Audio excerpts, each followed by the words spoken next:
Bismillahirrahmanirrahim. Assalamualaikum warahmatullahi wabarakatuh. Bertemu lagi dengan Ibu Rahimatul Saidah pada mata pelajaran pendidikan agama Islam. Anak-anakku yang soleh dan solehah, hari ini kita akan belajar mengenai toharoh. Nah, adapun yang harus kalian pahami yaitu yang pertama tentang penjelasan bagaimana toharoh, kemudian pengertian hadas besar, hadas kecil, pengertian najis, dan tata cara mensucikannya.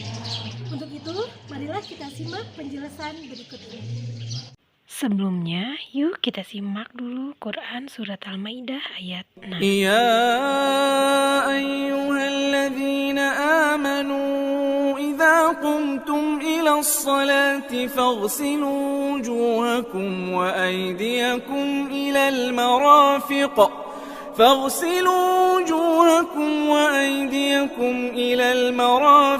وامسحوا برؤوسكم وأرجلكم إلى الكعبين وإن كنتم جنبا فاطهروا وإن كنتم مرضى أو على سفر أو جاء أحد منكم من الغائط أو لامستم النساء فلم تجدوا ماء فتيمموا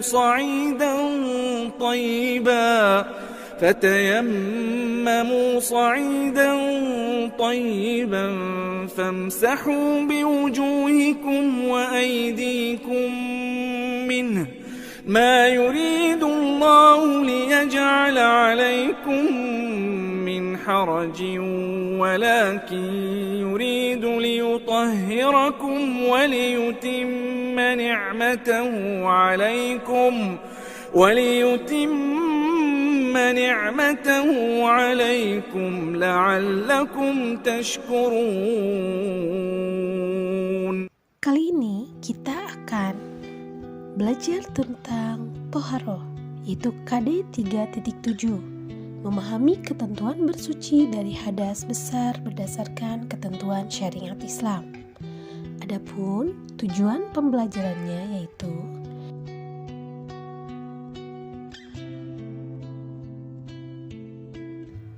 apakah itu toharoh? Toharoh artinya bersuci dari najis dan hadas. Najis adalah kotoran yang menjadi sebab terhalangnya seseorang untuk beribadah kepada Allah Subhanahu wa Ta'ala. Sedangkan hadas adalah keadaan tidak suci pada diri seorang muslim yang menyebabkan ia tidak boleh sholat, tawaf, dan lain sebagainya. Apa saja yang harus dibersihkan? Semua harus dibersihkan, termasuk badan, pakaian, tempat, dan lingkungan yang menjadi tempat segala aktivitas kita. Lebih-lebih tempat yang kita gunakan untuk melaksanakan ibadah sholat. Lokasi ibadah ini harus suci dari najis dan bersih dari segala kotoran.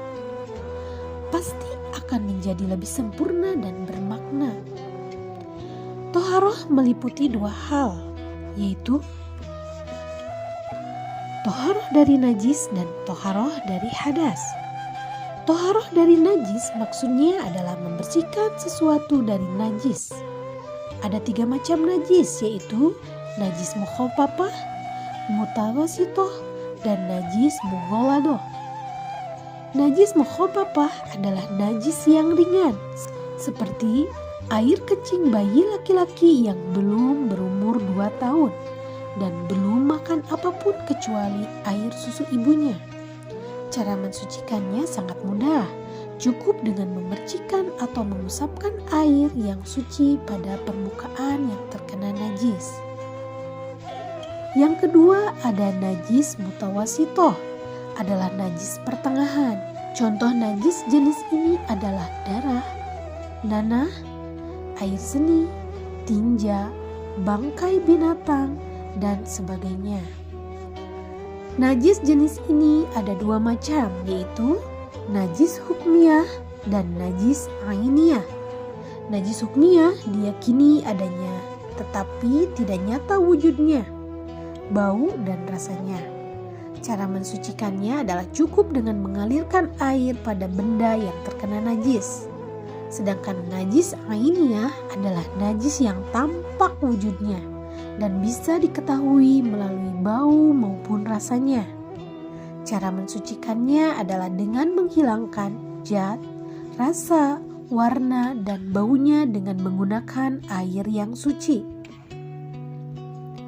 Yang ketiga ada najis mughaladah, adalah najis yang berat.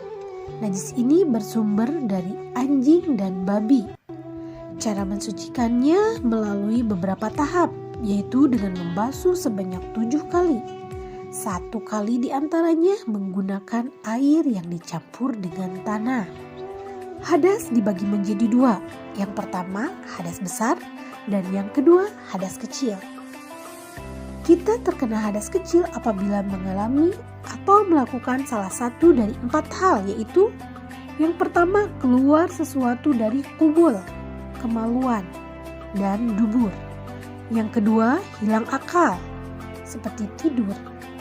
Yang ketiga bersentuhan kulit antara laki-laki dan perempuan yang bukan muhrim. Dan yang keempat yaitu menyentuh kubul, yaitu kemaluan dan dubur dengan telapak tangan. Cara mensucikan hadas kecil dengan berwudu.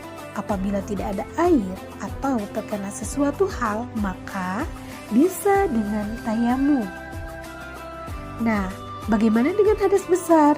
Kita terkena hadas besar apabila mengalami atau melakukan salah satu dari 6 perkara, yaitu yang pertama, berhubungan suami istri. Kedua, keluar mani. Yang ketiga, haid atau menstruasi. Yang keempat, melahirkan.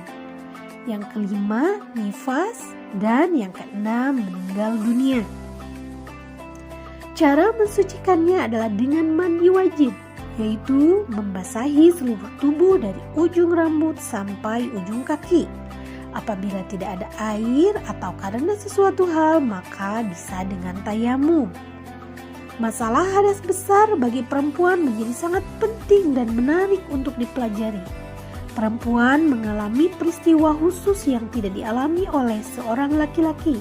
Seorang perempuan mengalami peristiwa haid, nifas, dan terkadang istihadah. Kamu sudah mengalami haid, maka bersyukurlah. Itu artinya organ-organ kewanitaan sudah berfungsi secara normal. Sebagian perempuan ada yang sudah mengalami haid saat mulai berumur 9 tahun. Namun rata-rata mereka mengalaminya pada usia belasan tahun. Masa haid minimal adalah sehari semalam, biasanya 6 atau 7 hari, dan paling lama adalah 15 hari. Kalau setelah 15 hari darah masih terus keluar, maka darah itu merupakan darah istihadah, yaitu penyakit. Apabila kalian mengalami hal tersebut, maka segeralah berkonsultasi dengan dokter. Yang kedua, darah nifas, yaitu darah keluar sesudah melahirkan. Setelah kosongnya rahim dari kehamilan, meskipun hanya segumpal darah, sedikit atau banyaknya darah nifas juga bervariasi.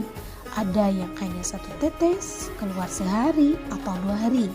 Rata-rata perempuan mengeluarkan darah nifas selama 40 hari, paling lama 60 hari. Adapun cara mandi wajib untuk perempuan yang nifas sama dengan cara mandi wajibnya perempuan yang sedang haid. Ketiga, darah istihadah. Darah istihadah yaitu darah yang keluar tidak pada hari-hari haid. Darah yang keluar tidak pada hari-hari haid dan nifas. Orang perempuan yang mengeluarkan darah istihadah tetap harus melaksanakan kewajiban sholat dan puasa. Apabila hendak sholat, maka bersihkan darah itu, pakailah pembalut, kemudian ambillah air wudhu. Sekian yang dapat Ibu sampaikan. Assalamualaikum warahmatullahi wabarakatuh.